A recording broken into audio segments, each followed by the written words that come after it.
life to all the world. Instruct me now and inspire with words, colors, sounds. Inspire me to describe the chaos and the hell of Earth's ancient past.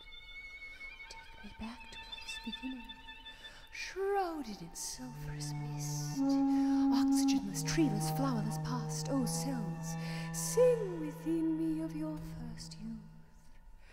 I see you trapped in the rocks there in Africa.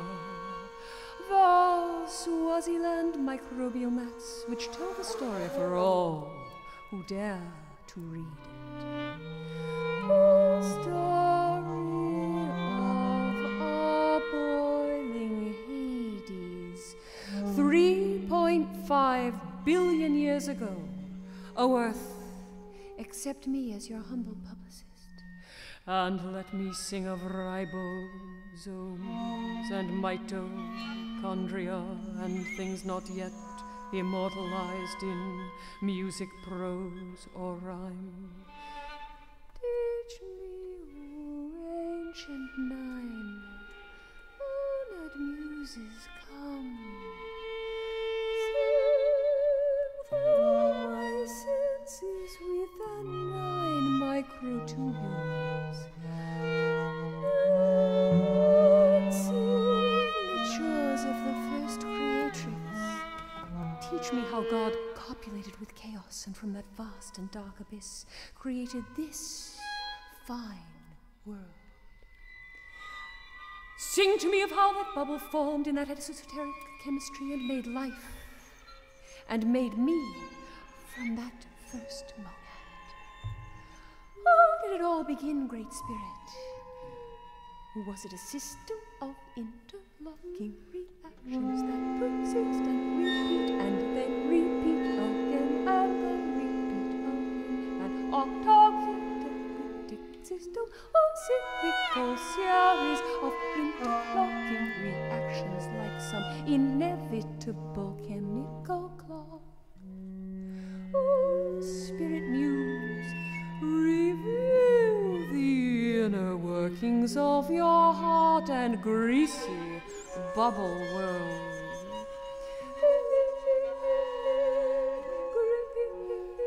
Grandfather Sun who warms us and touches our hearts and lights the world, send his impregnating solar kindness to that mother drop. Inspiration flowing through her maiden limbs and vivifying her. Did she by constant interchange of parts with sister bubbles maintain herself? Hegelians take note. Self coming to know itself through creation, and a metamonad is born. Our shrewd ancestor. Mom, is that you? Our self-maintaining greasy membrane, 3.5 billion years old. And how did this greasy cell get legs? How in that tract of hell, the Hadean pre-Cambrian world, how did our grandmother cell taste first of union with the ovum? What made her do it? How was it from that happy state of single selfhood? She was, after all, queen of the world, complete, without the agony of death or aging. Thermoplast had no nucleus, it's true, but so what? She was fat, happy, single, and rich. Say, who first seduced her? She who had everything. Well, there was another bacteria this time, crawling through the combustion fire and poison of incredibly hot, smelly, and horrible Hadean times. He was the ancestor of what we now call spirochete, a wild regaler, an unmistakably snaky thing, and there he was, slithering in the fiery soup with nowhere to go and nothing to do. Earth, early Earth, in dark Precambrian times, was a furnace of sorrow, no flowers, no happy sunny lawns, no Sundays, no artist colonies, no downtown lake falls, no nothing, just burning sulfur, volcanoes, rocks, and that was Earth. And through this utter darkness, the snaky one was crawling.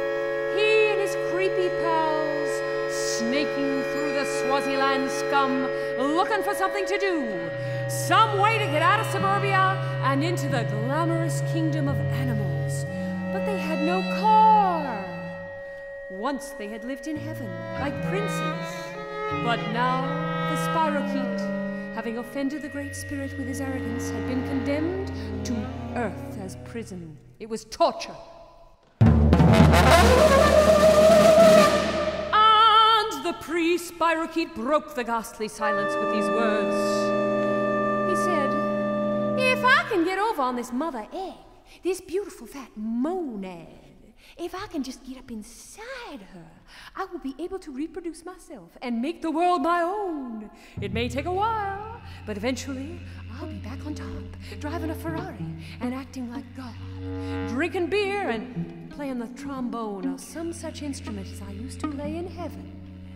So he slithered up to the mother monad. He made a few dumb comments and tried to touch her butt, but she didn't even look at him. Wild wriggler, hungry, desperate, was not a quitter. He invaded the egg, got his head in, and once he got in, his head got stuck. He couldn't get out. And Mom turned the tables on him. She clamped down and put him to work. And this was the beginning of nucleated cells. From this merger of thermoplasmon and snake-like mottled bacteria, new cells emerged, enlarged.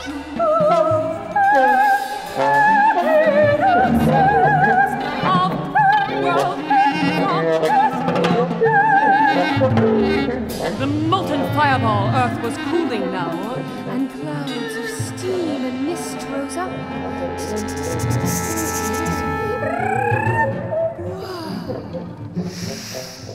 Obscuring the sun from sight. Still the bacteria grew and divided and grew. And then the rain began to fall, a hot rain, torrential for 1,000 years. Still the bacteria did their subtle work, not by conquest or competition as good Darwin thought, but by means more charming. Vast networks arose, vast networks arose, a global communication network 1 billion years old, horizontal exchange of information, cell to cell, exchange of ideas, gracious mutuality. Bacteria share what they know, and what belongs to one belongs to all.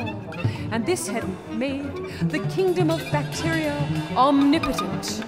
And we try to conquer them with our smarty pants antibiotics. Within a year or two, they get around it. No big deal, for the world's bacteria have access to a single gene pool. And through this sharing and unified enjoyment of cooperation, they make composite creatures, reveling in novelty. Artist bacterium, and the bacteria cover the earth in an intricate symbiotic web, a mind without a brain, cognitive, absolutely regulating the chemical oxygen production and the carbon dioxide production of this living system, Earth.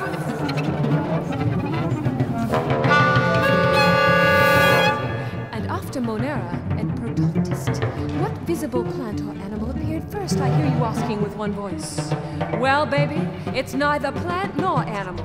Because just in, a facts from Morgan's cousin, a facts from Science Magazine, August 2001. It says fungi came first. 800 million years ago, fungi. Hello? The first bacterial invention was fermentation.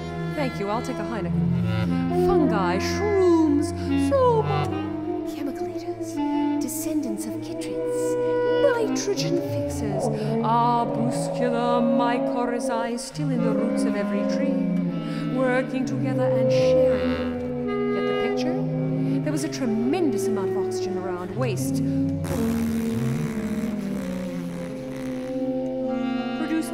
the hydrogen eating going on, and it was toxic to bacteria. It killed them. But bright bacteria got the idea. Why not eat oxygen? Around this time, Pangea was breaking up, and India was drifting up toward the Himalayas for a mystic rendezvous. New Jersey was playing footsie with Morocco and so forth, but soon the continents found their balanced places. And if those damn volcanoes would just stop going off for a minute, maybe we could get some life going on around here. Anyways, the 1,000-year reign came. And came and came and came and came into the oceans where animals first emerged. In Australia, of course, in the southwest, as every Abenaki Indian can tell you. First came jellyfish and worms, and next fish. And from the fish, a creature with the lung evolved. Lungs evolved. You can see it at the American Museum of Natural History. Hasn't anyone ever dust around there? It's in a case to the left of the door, in the Precambrian room. Hell, it scared the bejesus out of me. It's a frog as big as a dog. A frog with huge jaws and huge fangs. Not a pretty sight, let me tell you, but it's our common ancestor, as I shall reveal. For from this amphibian who crawled out came reptiles, snakes, crawling bellies, and salamanders, newts, and lizards.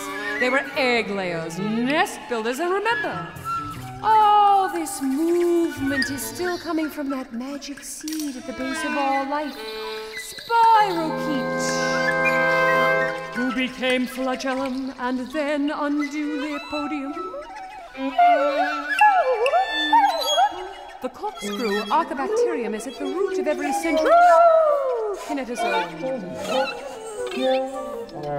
Remember the protein microtubule with the 9 times 3 plus 0 array? Some spinning muses threads now. Axons and dendrites. How we move and think.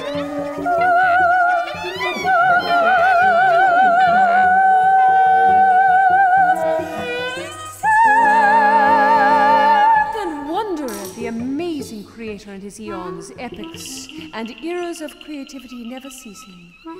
But sometimes, in a fit and fury, he wipes out everything and starts again. More brilliantly, more beautifully, amazing diversity, interconnected global networks invented by bacteria. Gene splicing, cloning, DNA recombination, the internet, all invented billions of years ago by a thing with no brain, bacteria.